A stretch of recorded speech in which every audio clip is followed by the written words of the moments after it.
En Profundidad. Un podcast de La Ribera Multimedio. Con Laura Oloco.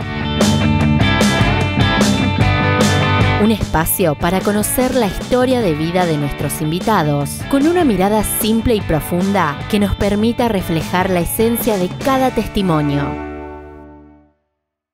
Bienvenidos y bienvenidas a un nuevo episodio de En Profundidad, esta nueva propuesta que le ofrecemos desde La Ribera Multimedio para conocer más en detalle las personalidades destacadas de la ciudad de Río Cuarto. Vivi, bueno, muchísimas gracias por visitarnos hoy. Bueno, gracias a ustedes por la invitación. Bueno, sos una trabajadora en la educación de la ciudad de Río Cuarto. Nos encantaría en esta oportunidad poder compartir con toda la audiencia y también quienes nos están escuchando a través de Spotify tu historia de vida, que tiene un largo recorrido y comienza en esta ciudad, justamente. Exactamente, sí, nací en Río Cuarto. Mis padres eran de Córdoba. Mi papá trabajó en la radio Ranquel, fue uno de los socios de Radio Ranquel, así que, bueno, vinculados con medios de comunicación. Mi madre ama de casa, estudié en el colegio normal, ¿sí? ¿Qué más te puedo contar de mi infancia? Recuerdos lindos de mi infancia, todos muy vinculados a Alpacorral, a mis amigas. Yo tenía asma cuando era chica, entonces mis padres compraron una pequeña casita en Alpacorral, así que de diciembre a marzo la pasábamos allí con dos amigas entrañables. Luego el secundario, parte lo hice en el normal y parte en el Cristo Rey. Después, si querés, te cuento por qué el tránsito. Y luego, bueno, en el colegio Cristo Rey, ahí comencé a trabajar en centros de estudiantes, ¿sí? Era la delegada del centro de estudiantes y comencé a trabajar en barrios, en alfabetización, en catequesis. Dábamos catequesis con la Madre Gloria de los barrios. Ese fue un punto de inflexión importante para mí, ¿no? Y luego ingresé a la universidad, ¿sí? Y opté por estudiar Ciencias de la Educación. Primero había pensado abogacía. En realidad quería elegir una carrera que estuviera vinculada con algún servicio social importante, que tuviera que ver con algo que fuera útil socialmente. Y finalmente, bueno, decidí Ciencias de la Educación. Me pareció que la educación era un lugar importante de transformación. Y allí estudié en Ciencias de la Educación en la Universidad Nacional de Río Cuarto en los primeros años, cuando existía la carrera, porque después esta carrera se cerró en la época de la dictadura, se cerró y se transformó en psicopedagogía. Eran años de mucha turbulencia estudiantil, mucha militancia. Yo milité en la agrupación universitaria del peronismo de base, era los centros de estudiantes de la universidad. Y allí, bueno, en ese marco fui alfabetizadora en barrios de la ciudad. Trabajamos en alfabetización de adultos con el método de Pablo Freire. Todo Freire, todo lo que era palabra generadora, los centros de cultura popular, bueno, muy en línea con el espíritu de esa época y con lo que aprendíamos en nuestra universidad, que teníamos casi todos profesores de afuera, ¿no? Muy buenos, pero excelentes profesores. Cecilia Braslaski, para darte un nombre, bueno, referente en educación. Bueno, me recibí en el año 79, terminé el profesorado, después me había quedado la licenciatura. Fui detenida, fui presa política a raíz de mi actuación con la militancia estudiantil, así que estuve 2 años presa con todas las condiciones terribles que vivimos los presos políticos en la época de la dictadura, 1 año que en Río Cuarto, otro año en Córdoba, incomunicada, sin relación sin ninguna comunicación con la familia. Previamente me había casado, ¿sí? Un poquito, unos meses antes de ser detenida me había casado. Bueno, luego de salir en libertad vino la etapa de familiar, la etapa de familia. Tuve muy prontito 3 hijos, uno detrás de otro. Tengo 3 varones, mis hijos hermosos, Esteban, Leandro y Agustín. 2 de ellos son ingenieros, el más chico es doctor en física, que me han dado 2 hermosísimas nietas que son la magia de mi vida, Alba y Vera. Bueno, en términos de lo laboral, entré a trabajar en la universidad en el año 93, ¿sí? Rendí concurso, ingresé a práctica de la enseñanza y luego planeamiento. Desde ahí en adelante he estado siempre en las cátedras de planeamiento, seminario de investigación, en la carrera de psicopedagogía. He hecho investigación, hice el doctorado, después el doctorado en educación, que lo cursé, una carrera binacional que entre España y la Universidad de Córdoba, así que parte del cursado lo hicimos en la Universidad de Córdoba y algunas partes en España, que me permitió conocer, visitar España, en la Universidad de Madrid, una muy hermosa experiencia. Y en términos laborales, en el año, con la gestión de Cholaki, ingresé a la Secretaría Académica, ¿sí? Yo había rendido antes, también hice otra carrera de posgrado, que es la especialización en docencia universitaria, y mi tesis de posgrado en la especialización fue sobre planes de estudio de formación docente, ¿sí?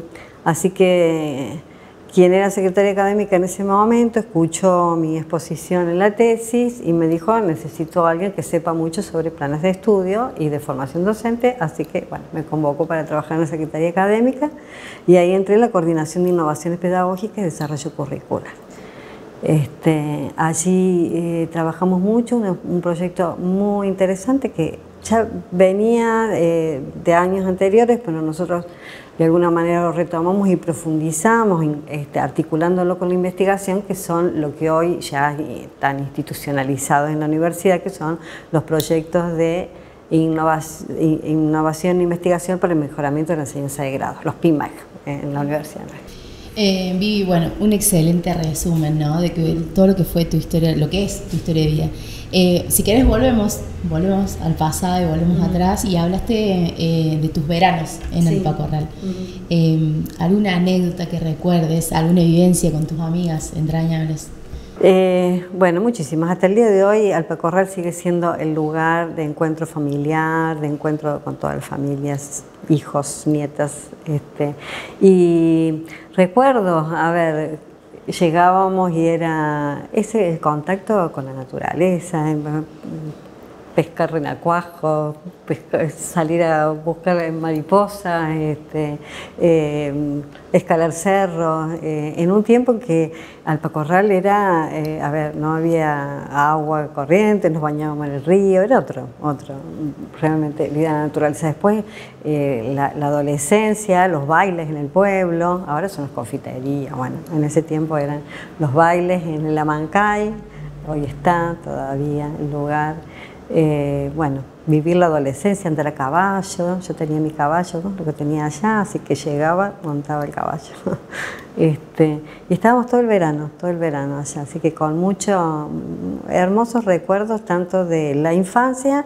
Alpacorral está ligado a mi infancia, a mi adolescencia, que son lo que más me he divertido, los bailes del Alpacorral, lo más hermoso, y la crianza de mis hijos también. Yo cuando, bueno, como los primeros años no trabajaba en la universidad, tenía más tiempo, así que también me quedaba de diciembre a marzo con mis 3 chicos allá, mi marido acá y yo allá con mis chicos, disfrutando muchísimo. También ellos tienen hermosos recuerdos. Uno de ellos ya es un pescador empedernido, a partir de sus primeras experiencias de pesca en Alpacorral. Y seguramente ahora con tus nietos también. Y ahora con mis nietos, así que los fines de semana es ir con todos. Cada vez vamos ampliando un poquito más la casa, más, para que podamos entrar todos juntos. Hablaste de que en tu adolescencia, en la escuela secundaria, formaste parte del centro de estudiantes, ¿no? Y cada uno de los espacios que nos describiste, que fuiste ocupando a lo largo de tu vida, tienen que ver con la política como una herramienta de transformación social. ¿Cómo llega a vos la política? ¿Te acordás de ese día o de ese momento en que dijiste, sí, yo quiero hacer política? Sí, fue, por eso te digo, fue ese punto de inflexión. Yo venía de una familia de clase media, donde no teníamos demasiadas dificultades económicas, pero esa primera experiencia con la Madre Gloria, fuimos, me acuerdo, con Madre Gloria, íbamos a los barrios a hacer catequesis, ¿sí?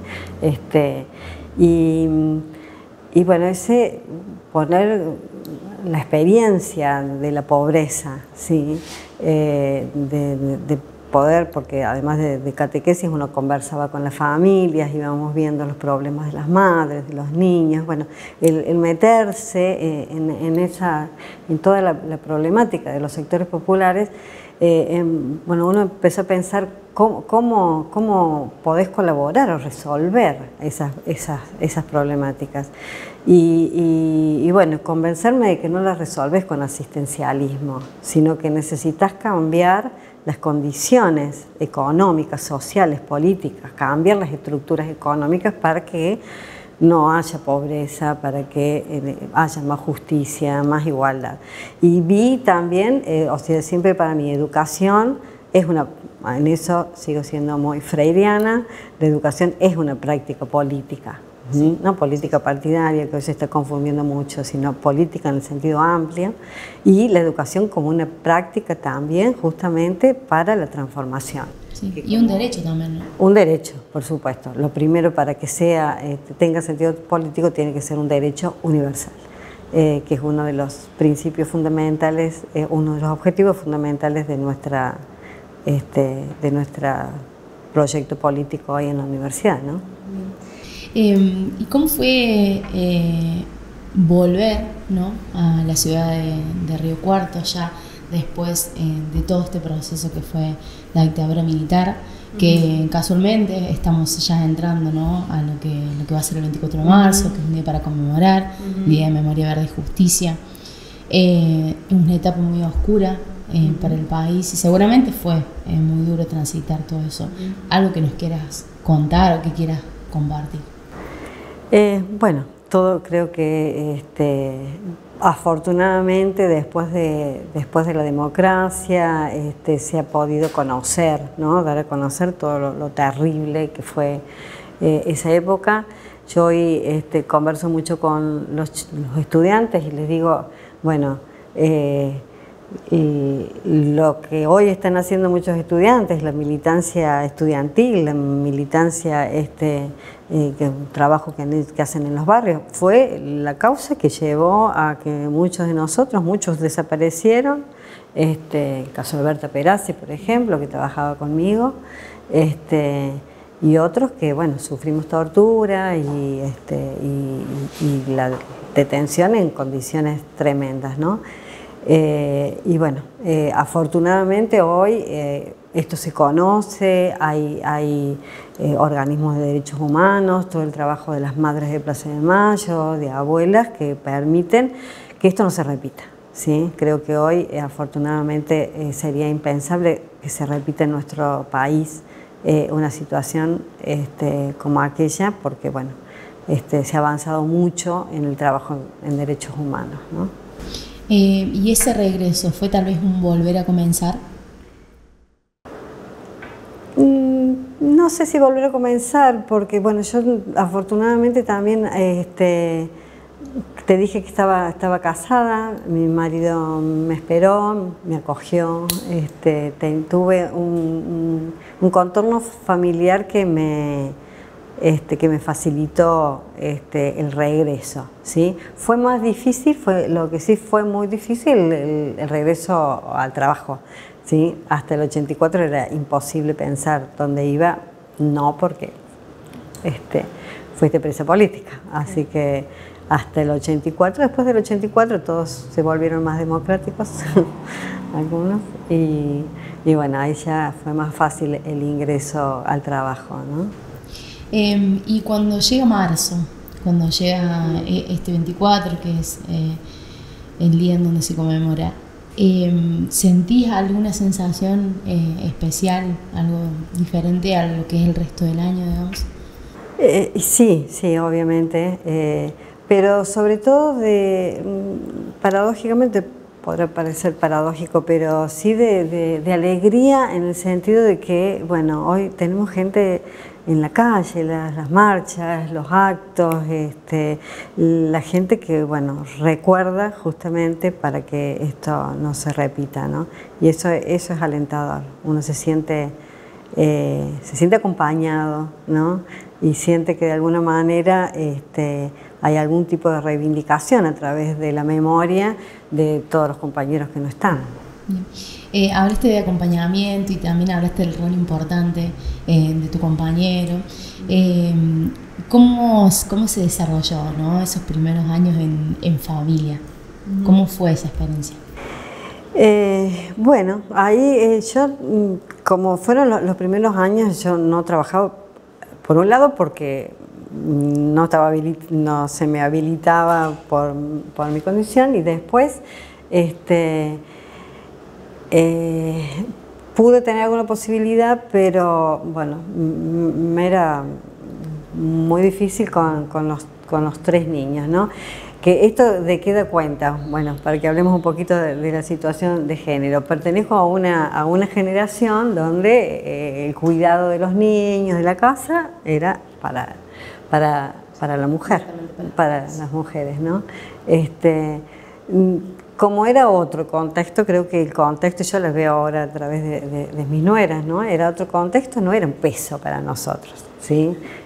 Porque estaba como naturalizado que esa era nuestra función, ¿no? Así que lo vivimos muy naturalmente, de poder disfrutar la crianza de mis hijos, cosa que también creo que vale la pena reflexionar, que son un disfrute de poder estar con tus hijos en tanto como situación de clase media y clase alta, porque no es la situación de las madres de sectores populares, que tienen que salir a trabajar y dejar a sus niños en las condiciones que sean. O sea, ahí ya no hay... la condición de género está muy ligada a la situación de clase, ¿sí? Y en esos casos, bueno, no te puedes dar el permiso de decir, bueno, a ver, no trabajo y me quedo, porque si no, no comes. No fue mi situación, ¿sí? No fue esa mi situación. Lo decíamos al comienzo de la entrevista, que sos una trabajadora de la educación.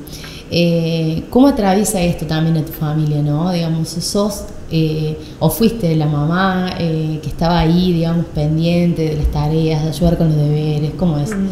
Sí, siempre los he ayudado mucho, capaz que, bueno, yo siempre digo, bueno, al venir del campo de la educación universitaria, por ahí, digo, bueno, si habré ejercido demasiada presión en mis hijos, pero creo que no. Bueno, todos decidieron por sí mismos estudiar, inclusive los 3 han estudiado carreras como nada que ver con las mías, son 2 ingenieros de física, nada que ver. Pero bueno, sí han vivido mis hijos, obviamente que la educación era importante, la educación universitaria, y bueno, siempre ellos también han valorado mucho ese espacio, ¿no? Bien. Y ya en el contexto de tu trabajo como docente primero, también como investigadora y como gestora, ¿no?, a través de diferentes espacios en la universidad, ¿cómo fue la vuelta a la universidad, la vuelta al trabajo también? Para mí siempre el trabajo y vinculado a la universidad ha sido muy, muy gratificante, ¿sí? Yo empecé como docente, después en gestión, a los poquitos años, ¿sí? Y bueno, para mí poder estar, vincular, mi campo es el planeamiento, ¿sí? Entonces el planeamiento es el vínculo entre conocimiento y acción, ¿sí? No puedes pensar el planeamiento solamente en la teoría, es justamente el pasaje de la teoría a la acción, a la intervención, a la transformación. Por lo tanto, estar en lugares de gestión y por eso estar ahora como candidata, para mí es un desafío poder decir, bueno, a ver, tener la oportunidad de poner todo el conocimiento educativo al servicio de la transformación de la universidad. ¿Sí? Lo he hecho en lugares más acotados, como fue algún espacio de secretaría académica, y ahora en los últimos años en planeamiento, generando proyectos como prácticas sociocomunitarias, por ejemplo, que se generó desde el área donde yo trabajo. Es el desafío justamente de concretar la idea de praxis, ¿no? de articulación entre la teoría y la práctica, y una práctica que permita la mejora y la transformación de la universidad. Por eso hablamos justamente, el lema de nuestro espacio es innovar con experiencia, ¿no? Retomar la experiencia, las prácticas previas para innovar, ¿no? E innovar, ¿qué significa? Incorporar lo nuevo, ¿sí? Pero no es lo nuevo y el cambio por sí mismo, porque el cambio a veces puede ser bueno y a veces puede no ser bueno, ¿sí? Ahí depende cambiar e innovar para qué, en qué sentido, con quiénes, y siempre pensando la innovación como cambio, como generación de lo nuevo hacia la mejora, y sobre todo, fundamentalmente, creo que eso es lo fundamental, la transformación de las prácticas, pero también de los fundamentos, ¿sí? De esos cambios, ¿sí? Vivi, eso también está muy vinculado con las nuevas necesidades que la sociedad lleva también a la universidad, ¿no? Y para eso también es necesario un trabajo en el territorio. Sí. ¿Ustedes tienen pensadas ideas o proyectos para profundizar ese vínculo con el territorio? Sí. Mira, una herramienta fundamental para nosotros es el Consejo Social, ¿sí?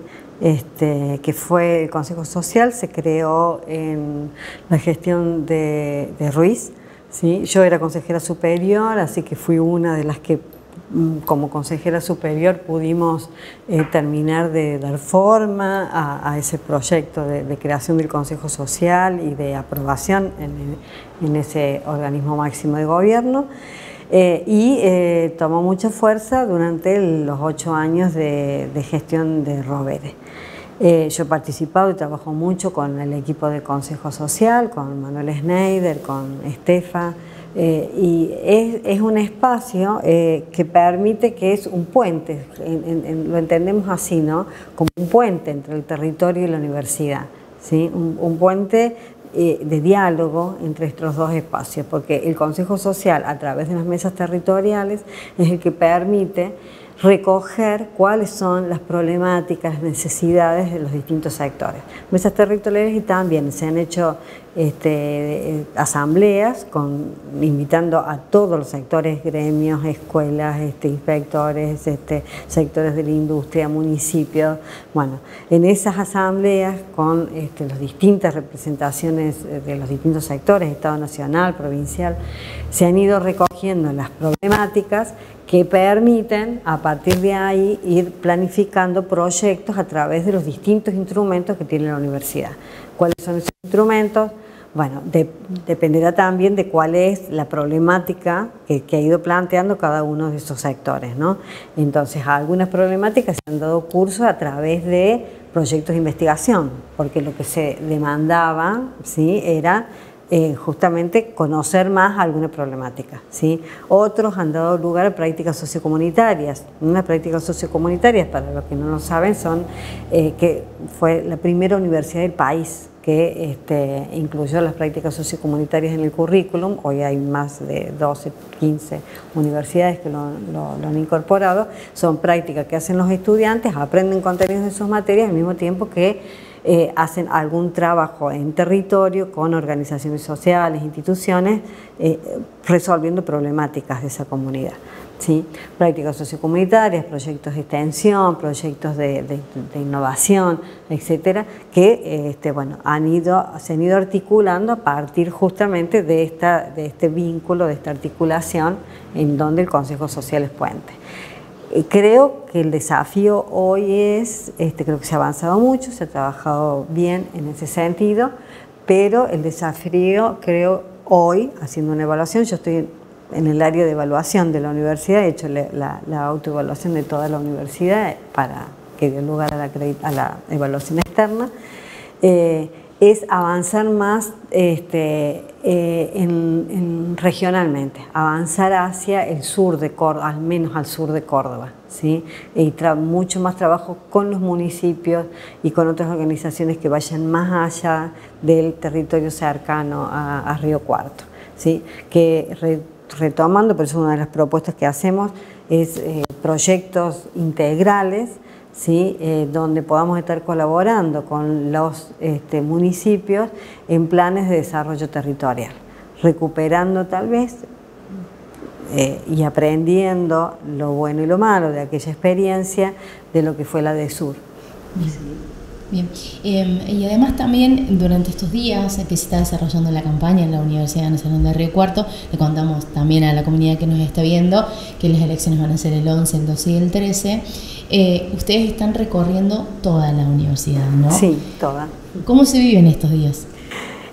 Mira, para mí está siendo una experiencia, te diría como de mucho aprendizaje, ¿sí?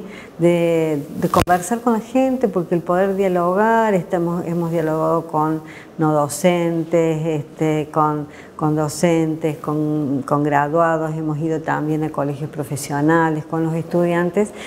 Cuando vas a esta zona, obviamente todo el mundo se plantea sus problemas, las problemáticas, demandas, bueno, qué van a hacer cuando estén en gestión, pero se generan ya te digo, conversaciones muy interesantes que yo, como te dije, hace años que estoy en el área de evaluación institucional, hemos hecho la evaluación a través de, bueno, con datos estadísticos, con encuestas a los estudiantes, hemos hecho entrevistas, bueno, toda la batería que permite la metodología de las ciencias sociales. Pero la experiencia, el acercarte a la comprensión de la experiencia vital de los trabajadores de la universidad, de los estudiantes, es muy diferente, ¿no? Así que, bueno, en mi caso estoy aprendiendo mucho, conociendo mucho más a fondo y, bueno, de cada reunión uno sale, además de recoger problemas, malestares de la gente, sale con muchas ideas de qué cosas hay que innovar en la universidad. Que si bien hay cosas que se han hecho muy bien, hay muchas cosas que requieren modificaciones, transformaciones, reestructuraciones profundas. En esto me comentabas en una conversación anterior dos problemáticas. Una es el tema de la diversidad y la incorporación a la universidad, y también las personas en situación que tienen algún tipo de discapacidad. Sí. En este recorrido, ¿no? ¿Cuáles son algunas de las ideas o cómo se piensa trabajar para que sea una universidad abierta y realmente inclusiva? Sí, te decía al comienzo, ¿no? Hay un autor que es Claudio Rama que él dice que estamos atravesando la cuarta reforma universitaria. La reforma del 18, después vino la reforma de los 90, que implicó trajo toda la evaluación y los cambios que generaron las evaluaciones. Algunos hablan también de las reformas después que se incluye con la internacionalización de la educación superior, y hoy se habla de la Universidad de la Diversidad, ¿sí? Porque hoy, ¿qué tenemos? Todas las diversidades que se ocurren dentro de la universidad. Diversidad, entra el tema de las diversidades en términos de género. Hoy, hace años atrás, una persona en situación de discapacidad ni siquiera entraba en su imaginario ingresar a la universidad. Hoy los tenemos, es inclusive dentro de los trabajadores, hay cupos para trabajadores no docentes con discapacidad. Diversidades en términos de clase social. Hoy tenemos, antes la universidad era fundamentalmente para clase media, hoy tenés diversidades en términos de los diversos sectores sociales, ¿no? Diversidades en términos de disciplinas, cada vez más tenés múltiples campos disciplinares, ¿sí? Bueno, y así podríamos seguir lo que hace que la universidad tenga necesariamente que reestructurarse en función de esas diversidades y fundamentalmente flexibilizarse, ¿no? La flexibilidad, que no significa facilidad, porque a veces uno habla de flexibilidad curricular y dice, quieren hacer más fácil el estudio de los chicos. No, la flexibilidad curricular, por ejemplo, es que vos tengas trayectos curriculares más abiertos, donde el estudiante pueda, ¿sí?, optar con materias electivas, con orientaciones, con materias optativas, que pueda haber más articulación entre las facultades, que vos digas hasta puedas cursar alguna materia en otra facultad, hasta en otra universidad y hasta en otro país. ¿Sí? Todas esas flexibilidades y esas articulaciones hoy son posibles, y son posibles gracias a la tecnología también, ¿no? Sí, en eso también, que me parece que es importante resaltar, fue un tema que se resaltó en el último conversatorio, que tiene que ver con que hoy el estudiante no es íntegramente estudiante, sino también la mayoría de ellos tiene que trabajar, al menos con un trabajo de medio tiempo. Sí, el 43% de los estudiantes de nuestra universidad, según los últimos datos que tenemos de este año, trabajan. Quería volver también al tema de la discapacidad, porque justamente hasta hace un ratito, por eso también te pedí postergar un poquito la entrevista, tuvimos con responsables de la Comisión de Discapacidad de la universidad, y justamente con ellos, y en esto que te digo del aprendizaje que uno va haciendo con las distintas reuniones que va teniendo, nos mostraban cómo, bueno, nos hemos comprometido a trabajar en un proyecto con ellos para esto, es que hoy, justamente por todas las diversidades, es necesario que cuando pensamos en políticas para la discapacidad no solamente tengan que ver con la adaptabilidad de los materiales, que es lo que estamos haciendo ahora, que se adaptan los materiales para los chicos ciegos o con discapacidad auditiva, sino que tiene que ser mucho más integral en términos de no solamente también infraestructura, rampas, caminos para ciegos, sino pensarlo también en términos de la formación de los docentes, de la formación de los no docentes que hoy incorporan y trabajan con personas con situaciones de discapacidad, tienen que saber qué pueden hacer y qué no pueden hacer.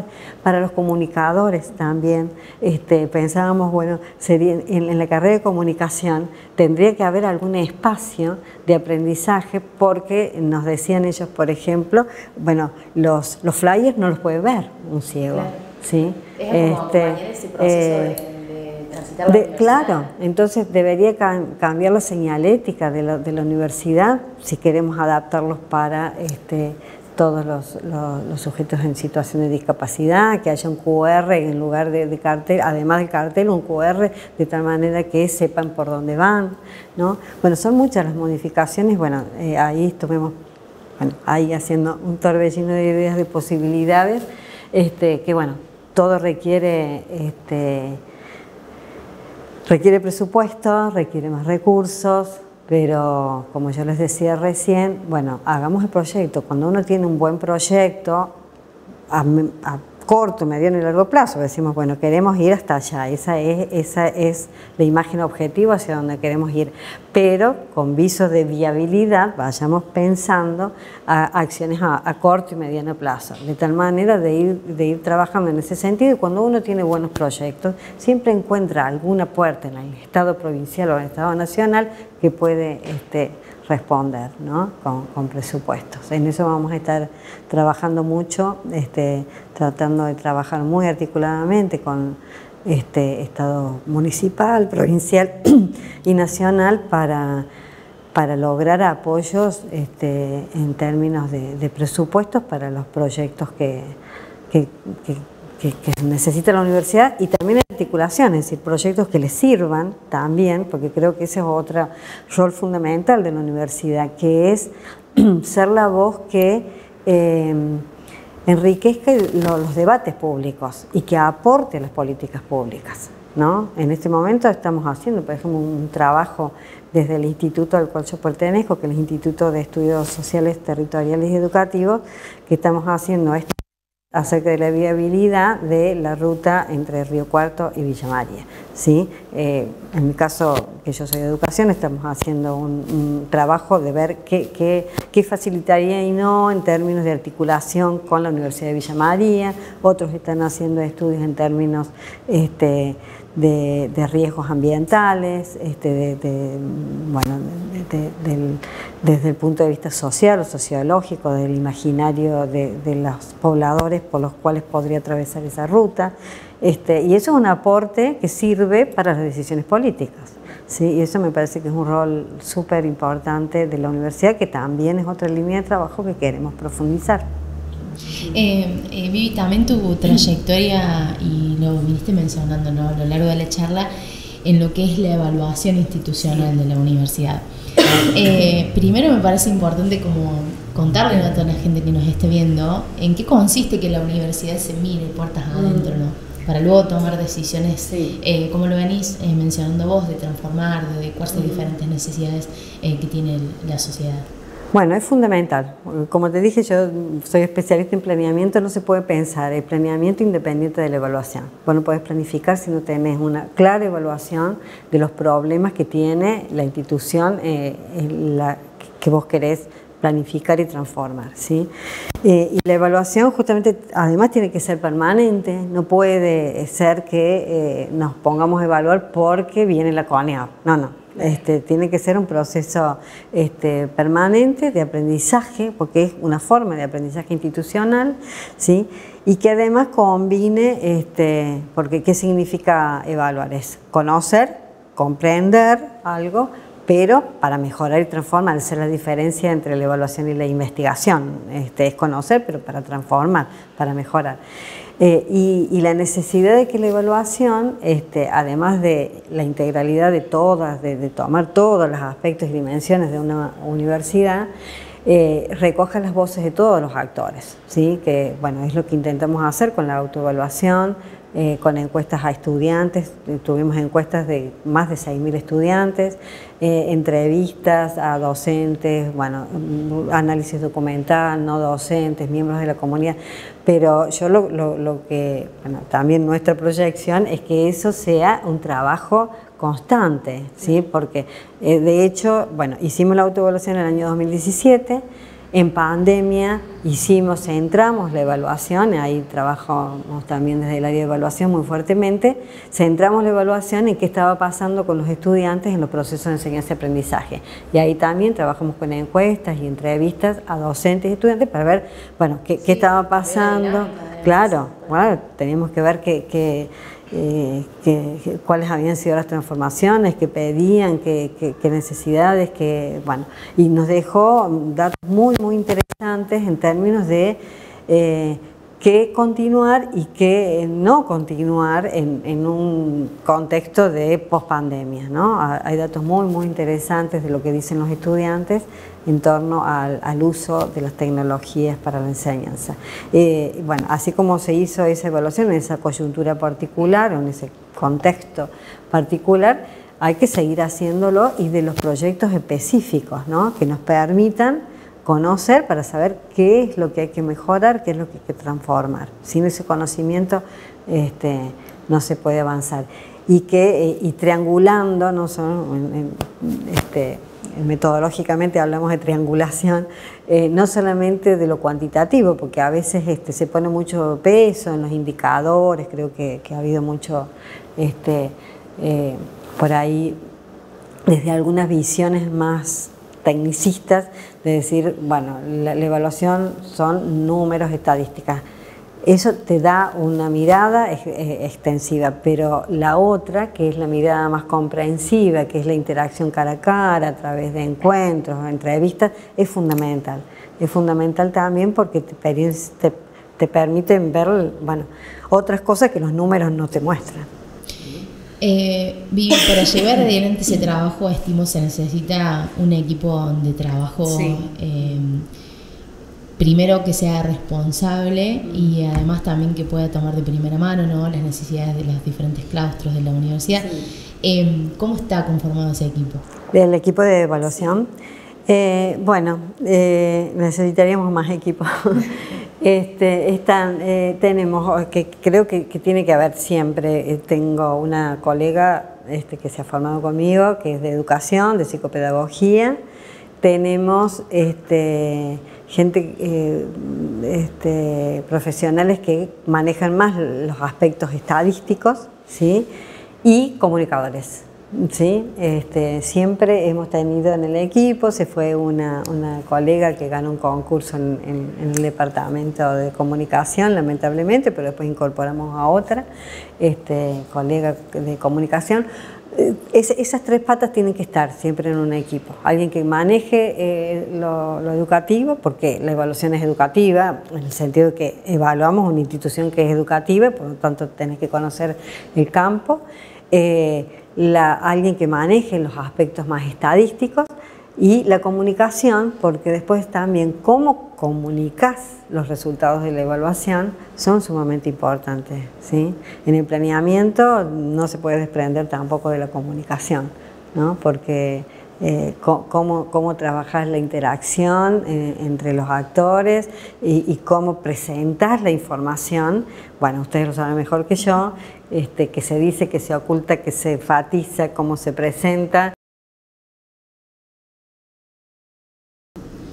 Y de cara a lo que van a ser, ¿no?, las próximas elecciones, y en torno a todo este trabajo que vos venís desarrollando en el marco de la universidad, ¿cómo llega esta propuesta? ¿Cómo llega la propuesta? Bueno, la propuesta la empezamos a elaborar ya cuando pensamos en elaborar la fórmula con Sergio, ya empezamos a trabajar algunas ideas, que la nutrimos, retomamos algunos aspectos del plan estratégico institucional que yo misma coordiné, la trabajamos con el equipo. Pero fíjate que la llamamos agenda política, ¿sí?, no plataforma, ¿no?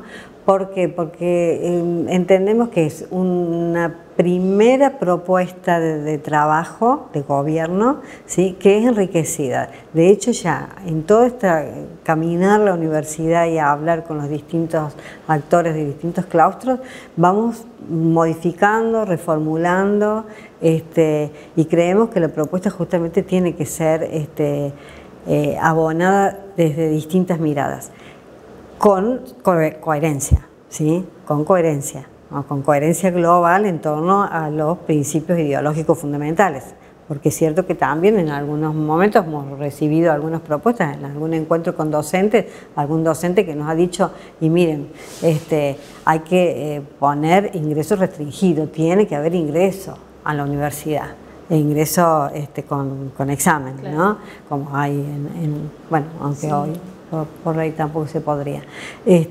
Bueno, no, obviamente no está, ¿no? O sea, para nosotros la universidad es un derecho, o sea, podemos recibir algunas propuestas siempre y cuando sean coherentes con los principios rectores de la política que pensamos, ¿sí?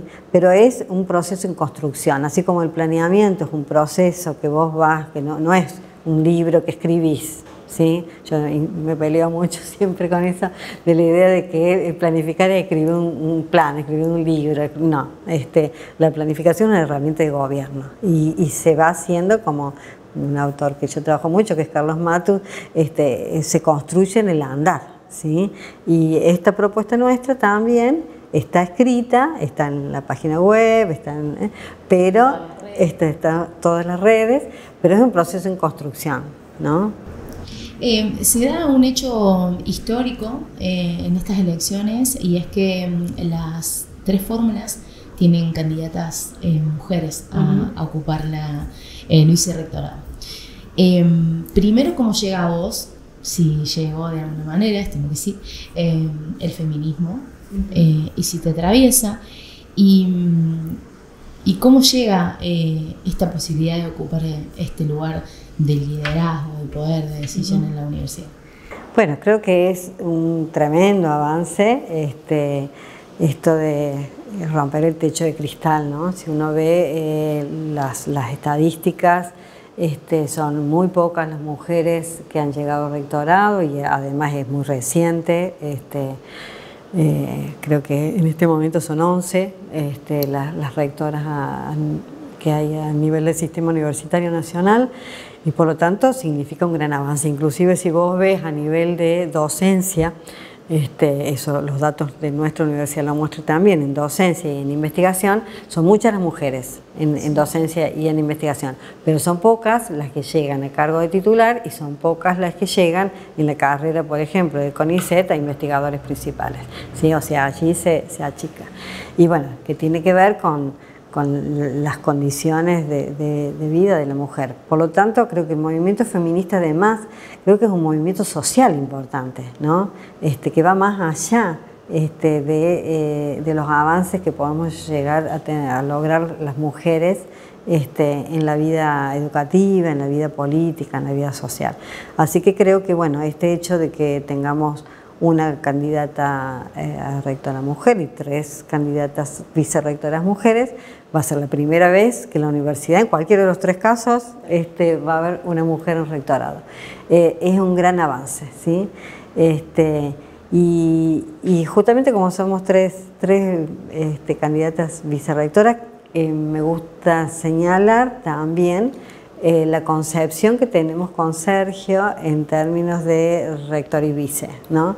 Lo acordamos desde el primer día con él, lo hablamos, que es un trabajo en equipo, no hay uno arriba y otro abajo, cargo secundario ni subsidiario del otro, sino como un trabajo en equipo donde afortunadamente con Sergio nos complementamos muy bien en el sentido de que él tiene mucha experiencia en algunos aspectos y yo tengo mucha experiencia en otros aspectos que por lo tanto podemos complementar cada uno, justamente el trabajo en equipo, cada uno aporte lo que más sabe y complemente con el del otro, así que así lo concebimos, ¿no? Vivi, casi el 60% de la población de la universidad está compuesto por mujeres. Así es. ¿Cuál es la agenda de género que tienen pensada en el caso que lleguen a ocupar el rectorado? Que creo que eso es lo más importante, ¿sí? Creo que lo más importante es tener una agenda de género. Creo que simbólicamente es muy importante que lleguemos las mujeres porque desde el significado de esto que decíamos de romper el techo de cristal, pero lo fundamental es tener una agenda feminista, ¿sí? Y trabajarla, exacto, y trabajarla. Bueno, nuestra universidad ya tiene un área de género que viene trabajando, pero bueno, hay que profundizarla, hay que fortalecer esa área, ¿sí? Hay que fortalecerla mucho más.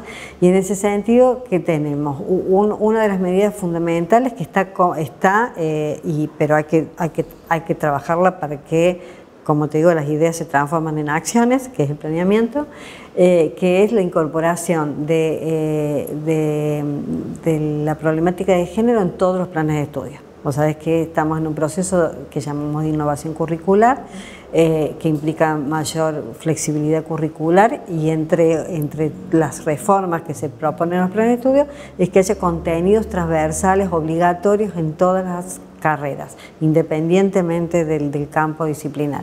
Y ellos son la problemática de derechos humanos, la problemática de medioambiental, problemática de género, como tres ideas centrales, ¿no? Entonces la formación de los estudiantes es fundamental, la formación de los docentes también, tener normativas que permitan ver cómo actuar ante situaciones de violencia de género, ¿sí? En eso ya se está trabajando y hay que profundizarlo. Medidas como, por ejemplo, justamente esta mañana estuvimos en el maternal y estuvimos conversando con sus directoras en relación a esa idea de poder ampliar el cupo para las estudiantes madres, ¿sí?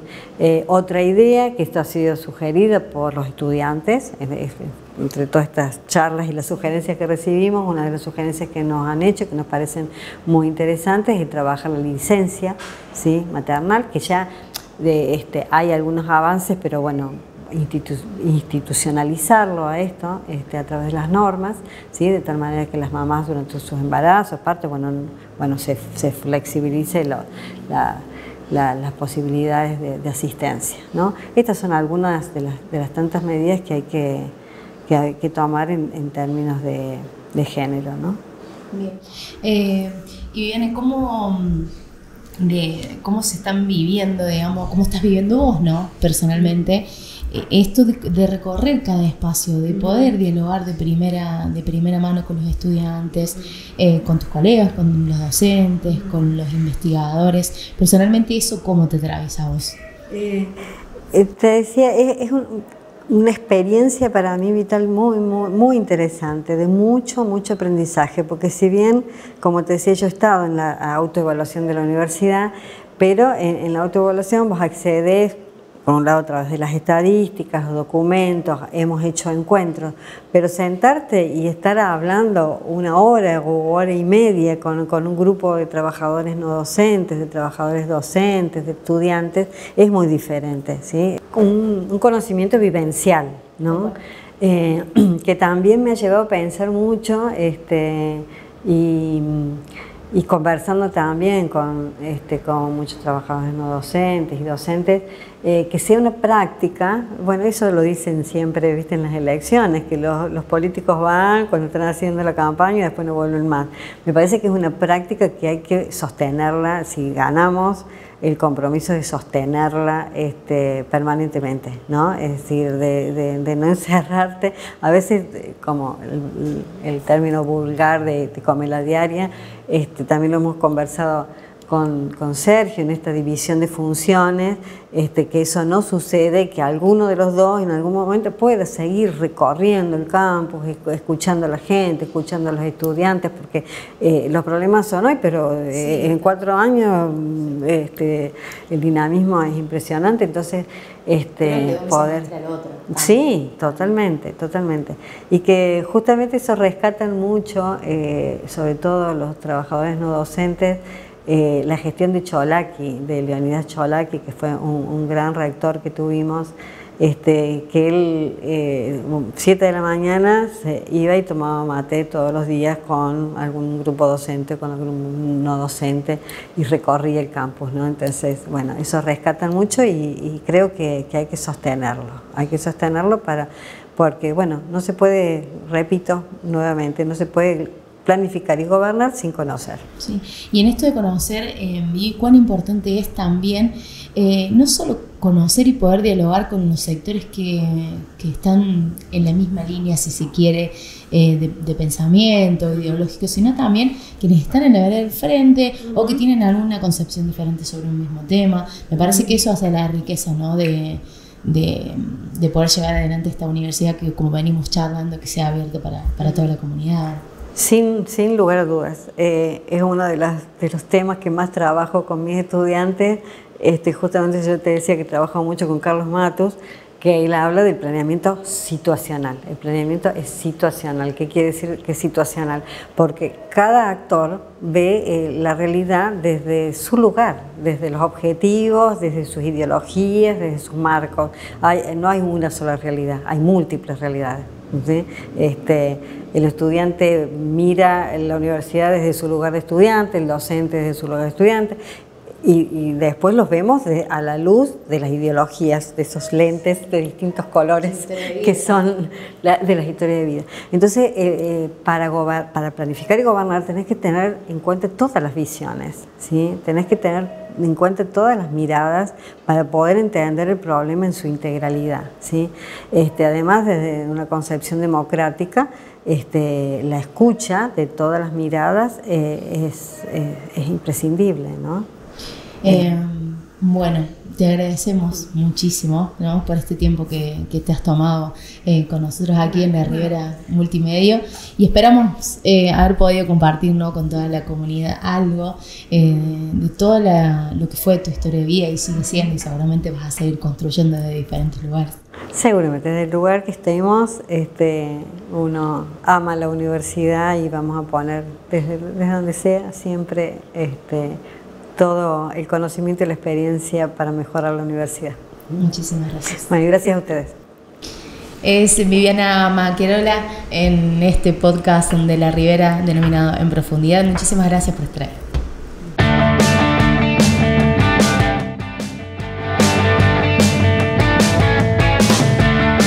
podcast de La Ribera Multimedio. Con Laura Oloco. Un espacio para conocer la historia de vida de nuestros invitados, con una mirada simple y profunda que nos permita reflejar la esencia de cada testimonio.